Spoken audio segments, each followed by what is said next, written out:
एक ताकतवर शासक जिसने अल्लाह के घर को मिटाने की कसम खा ली, एक खौफनाक फैसला कर लिया काबा को गिराने का। लेकिन क्या आपने सुना है, उसी जालिम को अल्लाह ने छोटे छोटे कंकरों से तबाह कर दिया। आइए जानते हैं उस जालिम शासक को अल्लाह ने कैसे तबाह किया। ये कहानी है अब्रहा की। यमन का एक ताकतवर ईसाई शासक, उसके पास बड़ी फौज थी, भारी भरकम हाथी थे, दौलत की कोई कमी नहीं थी और सबसे खतरनाक चीज थी उसका घमंड। अब्रहा को ये बात चुभने लगी कि अरब के लोग दूर दूर से सिर्फ काबा की ज़ियारत के लिए आते हैं। उसने सोचा, मेरे बनाए हुए शानदार गिरजाघर में कोई क्यों नहीं आता।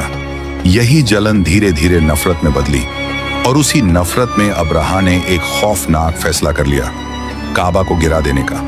वो एक विशाल सेना लेकर निकला, आगे आगे हाथी, पीछे हजारों सिपाही और दिल में घमंड कि आज अल्लाह का घर मिट जाएगा। रास्ते में लोगों ने उसे रोका, समझाया, डराया, लेकिन घमंड में डूबा अब्रहा किसी की बात सुनने को तैयार नहीं था।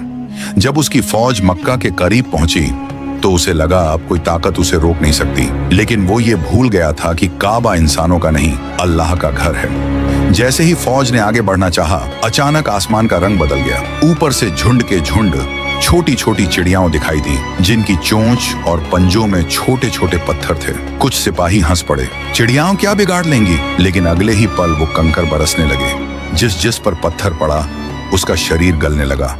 हाथी रुक गए, फौज तितर बितर हो गई और ताकतवर अब्रहा जमीन पर गिर पड़ा। वो जिंदा तो लौटा, लेकिन बीमारी, जिल्लत और टूटे हुए घमंड के साथ। रास्ते में उसका शरीर टुकड़ों में बिखरता गया और आखिरकार वो दर्दनाक मौत मर गया।